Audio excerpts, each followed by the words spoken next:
Սիրելի հայրենակիցներ, յուրաքանչյուր երկրի համար, յուրաքանչյուր կառավարության համար մեկ հարցը անվտանգության հարցն է։ Եթե կա անվտանգություն, ուրեմն հնարավոր է եւ տնտեսական ծրագրեր իրականացնել, հնարավոր է սոցիալական ծրագրեր եւ այսպես շարունակ։ Եթե չկա անվտանգություն,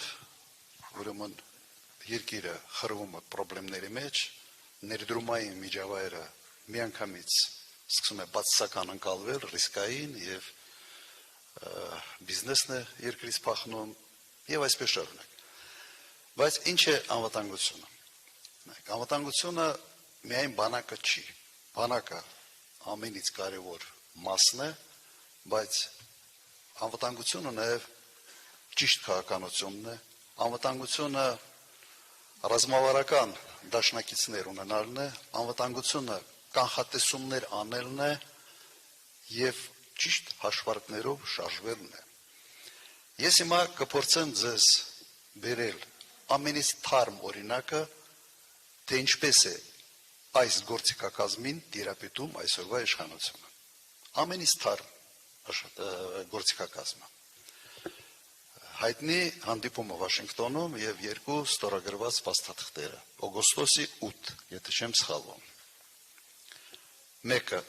տրիպ կոչեցյալը, այդ Մեղրիով այդ ճանապարհը 42 կիլոմետրանոց եւ մյուսը նախաստորագրում խաղաղության, այսպես կոչված խաղաղության պայմանագրի։ Հիմա տրիպը այնպիսի մի աղմուկ անեցին այդ ծրագրի շուրջ, թվում էր թե միլիարդավոր, խոստանում է, չի միլիարդավոր դոլարներ կգան, երկիրը կծաղկի, աշխարհի խաչմերուկ կդառնա, բանի Նյու Վասյուկի տարբերակներ, այն հայտնի ֆիլմի հերոսի։ Մենք ինչ էինք ասում մենք։ Ինչ էինք ասում մենք, ուղղակի հիշեցնեմ։ Ասում ենք Միացյալ Նահանգները մեծ ընդհանրապես երևացող տնտեսական շահեր այս տարածաշրջանում չունի եւ մենք տեսնում ենք, որ սա ավելի շատ կապված է Իրանի սահմանի հետ։ Եվ Հայաստանի ընդամենը 26% այդ ծրագրում ուղղակի խոսուն վկայությունն էր այդ ամենի մասին։ Անցել է 8 ամիս, հիմա տրիպից ով է խոսում։ Ոչ ոք։ Այն կանխատեսումը, որը մենք ունեցել ենք, ամբողջությամբ իրականություն դարձավ, ցավոք։ Բայց Հայաստանում երևի հարթուկներ միացնել, խալաձելնիկը միացնել, տրիպից են խոսում։ Որպես դարակազմիկ մի բան։ Մեր առաջարկը հետևյալն էր. մեծացնենք այդ ծրագիրը, ներգրավենք երկրներ, որոնց նկատմամբ Իրանը ունի վստահություն, եւ այդ ծրագրի հետ մենք խնդիր չենք ունենալու։ Կամ ուղղակի այդ 42 կիլոմետրանոց հատվածը կառուցենք մենք մեր սեփական միջոցներով։ Այլ ոչ թե տրամադրենք այլ երկրի մեր ամենից մեծ տրանզիտային ներուժ ունեցող հողակոտոր։ Հիմա կյանք ցույց տվեց, որ այս իշխանությունը ոչ միայն կանխատեսում, կամ խափում էր, կամ չի կարողանում կանխատեսել։ Երկու դեպքում էլ ռուսերեն ասում են պրոֆ նեպրիգոդնի իշխանությունը։ Երկրորդը ստորագրվեց, նախաստորագրվեց, այսպես ասենք, ինձ համար անհասկանալի երևույթ էր, բայց խաղաղության պայմանագիր նախագահների մասնակցությամբ սովորաբար նախաստորագրումը արվում է որպես տեխնիկական գործողություն, երբ որ թիմերը աշխատում են իրար հետ, օրինակ MIDI բաժնի պետ կամ վարչության պետը ստորագրում են, ասում են ֆիքսված է, զեկուցում են նախագահներին եւ հետո նախագահներն են ստորագրում։ Հիմա նախագահների ներկայությամբ ստորագրվում է նախաստորագրում է ինչ որ փաստաթղթ։ Սա անհասկանալի էր, բայց խաղաղության մասին թեման դարել է top թեմա վերջի եւս 8 ամիսների ընթացքում։ Ով ինչից խոսում է, թե իշխանությունից է, ապա խոսում է խաղաղության մասին։ Ինչ ենք ասում մենք։ Մենք ասում ենք երաշխավորված խաղաղության մասին։ Մենք ասում ենք խաղաղության մասին որը կախված չի Նիկոլ Փաշինյանից, ԿՊԱ-ականներից, Ռոբերտ Քոչարյանից, Տրամպից, մեկ ուրիշից։ Երաշխավորված խաղաղություն նշանակում է մեխանիզմների կիրառում միջազգային, որը այդ անհատական վերաբերմունք Ալիևի կամքից, այսպես ասենք, դուրս։ Ինչ է կատարվում հիմա, մեկ շաբաթը պարզում է, որ այդ նախաստորագրված փաստաթուղթը փուչիկ է։ Նիկոլ Փաշինյանը, ԿՊ-ն, բոլոր հարթուկներից խոսում է նրա մասին, որ սեպտեմբերին պատերազմ է լինելու, եթե ինքը չվերանտրվի։ Սա է խաղաղությունը։ Ըստ էության, իրենք 7.5 ամիս մեր ժողովրդի կոպիտ ասած ժողովրդական լեզվով ասած գլուխ էին հարթուկում խաղաղության մասին, հետո պարզվեց, որ այդ խաղաղությունը ուղիղ կապված է ընտրությունների հետ Հայաստանում։ Իսկ խաղաղության խախտողը անպայման լինելու է Իլհամ Ալիևը։ Սա է ձեր արգումենտները, սա է ձեր փաստարկները։ Այս ինչ խաղաղություն է, որը կապված է ընտրության արդյունքի հետ։ Ըստ էության 7.5 ամիս այ կրկնեմ բոլոր էլեկտրական սարքերից հնչող այդ խաղաղության թեզը իրենք հիմա քանդում են ամենօրյա 24 ժամվա ռեժիմով։ Ամեն օր քանդում են։ Խի են քանդում, որովհետև հասկացել են, որ ընտրվելը դժվար է եւ պետք է վախ ներշնչել մեր ժողովրդի մեջ։ Սա է դարեր հիմնական թեման։ Կամ սկսեմ այն մտքից, որով բացել եմ այս խոսքս, կամ չունեն կանխատեսում, չեն հասկանում ինչ են անում ընդհանրապես։ Երկու պարագայում էլ իրավունք չունեն մնալ իշխանության գլխին։ Մի դեպքում դու ուղղակի ընդունակ չես ճիշտ որոշումներ կայացնել եւ կանխատեսել, ինչը սպառնալիք է երկրի անվտանգության համար, մյուս կողմից դու սուտասան ես, դու սեփական ժողովրդին խաբել ես մի թղթով, որը իրավական ուժ չունի,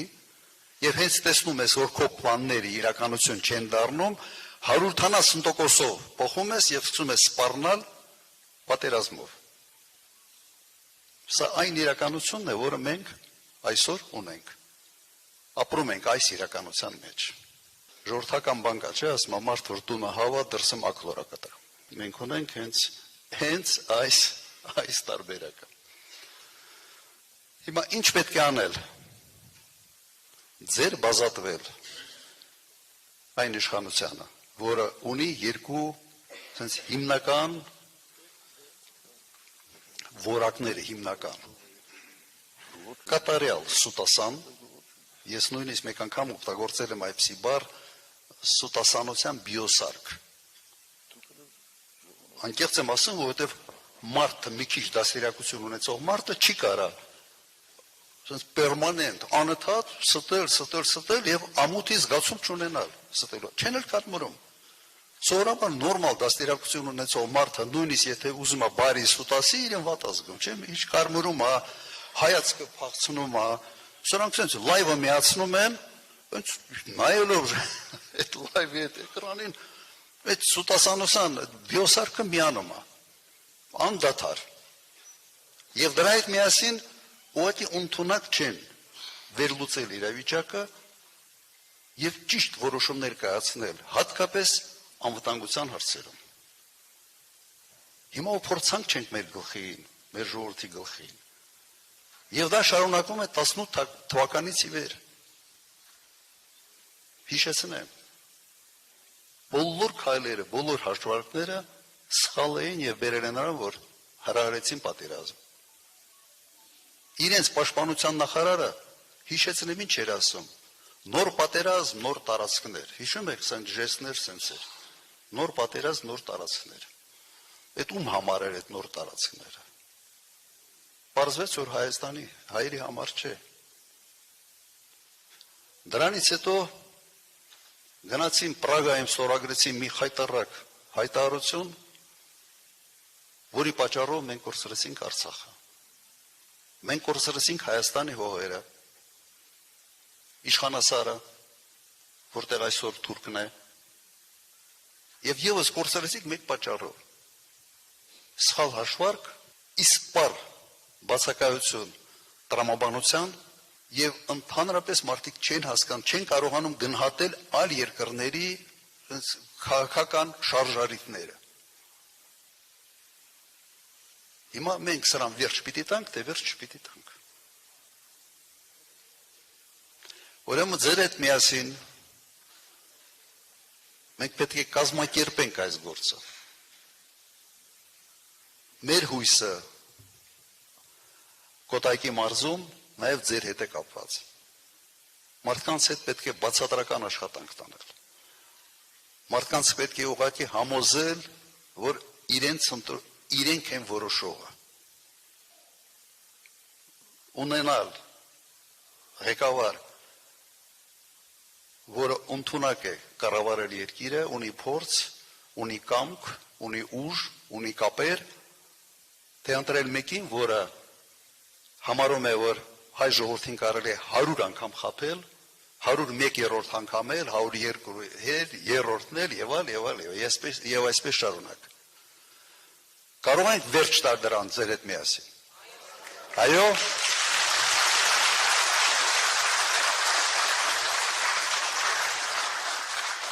Հիմա մենք ձեզ ասում ենք, մենք կարող ենք այս ամենը փոխել։ Ընտրությունը ձերն է։ Հիմա Աղբան Վարդանյանը ասում էր, թե ինչ էինք փնտրում, հետ գալով եւ պայքարի մեջ մտնելով։ Անկեղծ ասեմ, ես այդ հարցը ինքս ինձ շատ եմ տվել։ Ռացիոնալ պատասխան չունեմ։ Ռացիոնալ պատասխանը նա է, որը հենվում է հետևյալի վրա, մարդ սովորաբար ուզում է վտանգներից փախնի, ավելի հանգիստ կյանք փնտրի, չէ՞, ասես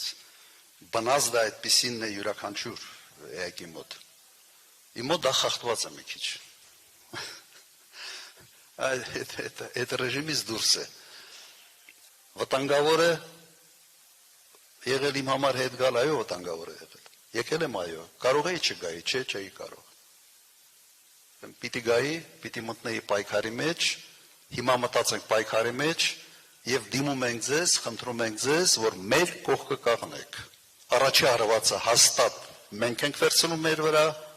բայց երկրորդ, երրորդ հարվածից ոչ մեկը չպետք է վախենա։ Եթե ուզում ենք, որ երկիրը լինի անվտանգ եւ բարեկեցիկ։